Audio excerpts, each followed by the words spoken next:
have been to the schools, right? And we have people in our family, children in our family who still go to schools. So how Arise happened in 2016. I'll share a statistic with you that globally the percentage of school going students who attend non-government schools, which are private schools or unaided private schools as we call them, the global percentage for that hovers somewhere around 13%, 1-3. And if from the global statistic we just remove the Indian numbers, then this percentage of 13 falls down to 6. Because India is in a little unique setting where close to half the school going students go to private schools, which is a very different context compared to the world context. Right? तो एक तरफ तो ये सच्चाई है कि हमारे यहाँ प्राइवेट स्कूल्स में ज़्यादा बच्चे जाते हैं, ज़्यादा पढ़ते हैं. दूसरी तरफ ये भी है कि private schools are generally considered to be better in terms of delivering the quality.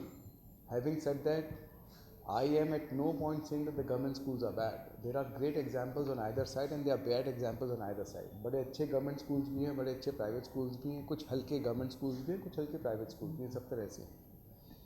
लेकिन हमने उस वक्त 2016 में कुछ लोग इकट्ठे हुए और ये सोचा कि अगर करीब आधे बच्चे प्राइवेट स्कूल्स में जा रहे हैं और फिर गवर्नमेंट स्कूल सिस्टम भी है, in terms of the physical schools only 25% of physical schools are private, 75% physical schools are government in the country today, आज भी जो है, लेकिन बच्चे अलग अलग जगह से पढ़ते हैं.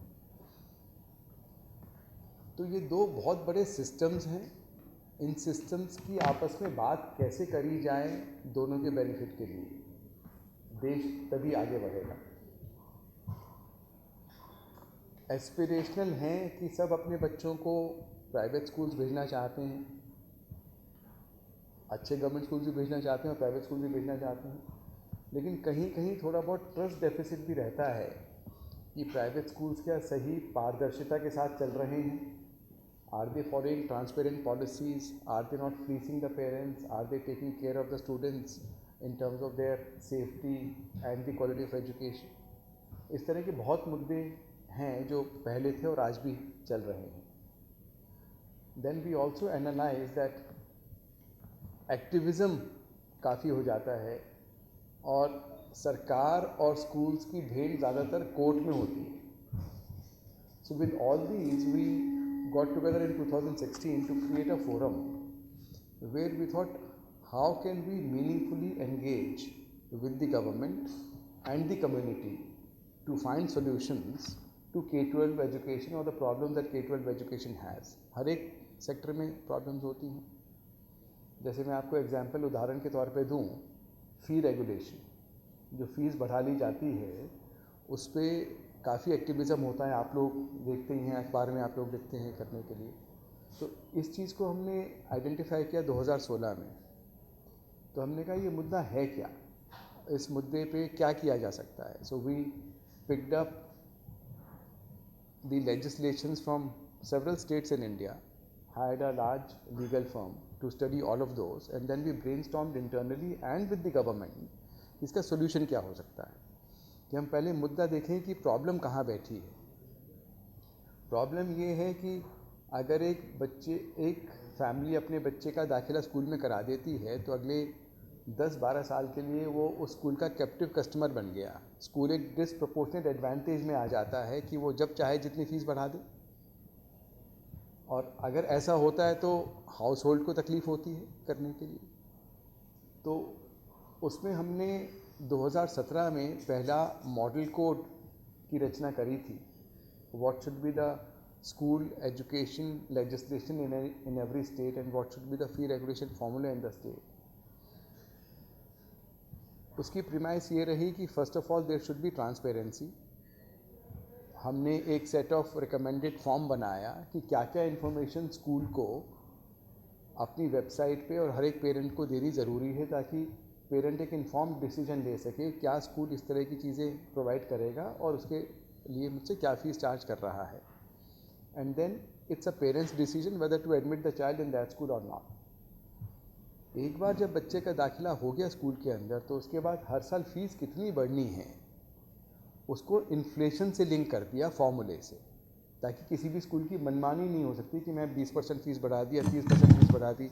इन्फ्लेशन हर साल होती है, तनख्वाहें हर साल बढ़ती हैं, उसके हिसाब से कितना इंक्रीज़ होना है वैसे कर लीजिए, तो एकदम पूरी पारदर्शिता आ गई। Uttar Pradesh was the first state in 2018 to adopt our model code, and then in 2021 Haryana has adopted our model code, but several other states also are following the similar sort of a setup now. तो उससे एक progressive चीज़ आ गई कि देखिए problem ये chronic थी 2000 आज से 8-10 साल पहले, आप सबको मालूम होगा बहुत सी एक्टिविज़म हुआ करता था, लेकिन अगर सोल्यूशन निकाल दीजिए तो सोल्यूशन से सबका भला होता है। ये मैंने आपको एक उदाहरण दिया, but these are the kind of things on which ARISE works, where we work on policy, we engage with the government, what could be the solutions to the problems which generally are complex, but we can find simple solutions and take all the stakeholders together. ARISE की जो membership है, वो membership ऐसा नहीं है कि कोई भी प्राइवेट स्कूल चलाता है तो वो ARISE का मेंबर बन सकता है। ARISE की मेंबरशिप का भी एक क्राइटेरिया है, आप किस स्टेट में हैं, किस तरह का स्कूल चलाते हैं, आपकी प्रैक्टिसेस किस तरह की हैं। कोई भी स्कूल ARISE का मेंबर बनने के लिए they have to sign a pledge and a declaration about the kind of practices they follow in their respective school. क्या वो एथिकल प्रैक्टिसेस फॉलो करते हैं या खाली एक बिजनेस के तरीके से स्कूल चलाते हैं। तो इसीलिए आज जैसे मलिका ने बताया करीब 1300 स्कूल 18 स्टेट से हमारे जो मेंबर हैं, they are all the eminent schools from different states in India who are our members.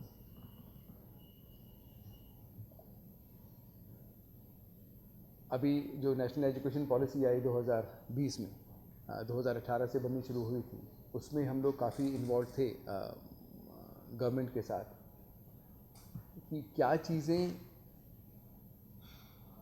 देश को आगे बढ़ा सकती हैं। देखिए एजुकेशन एक बड़ी इंपॉर्टेंट चीज़ है। If we educate a child right, then the nation is built.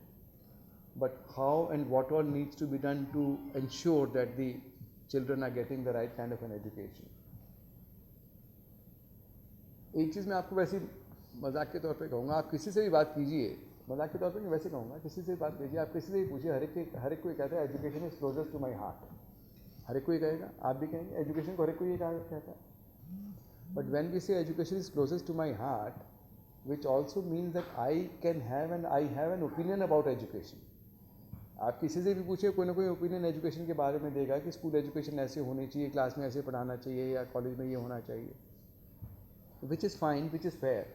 You know, it's a public sort of activity and everybody should have a view around it. But the fact is, education is also very technical. School education एक ऐसा sector है जहाँ आप कोई भी policy change करते हैं, कोई पेडागॉजी चेंज करते हैं, कोई भी इंटरवेंशन करते हैं, उसका result comes after a lag. ये नहीं कि आपने ये चीज़ डाली, कल आपको उसका रिजल्ट दिख गया।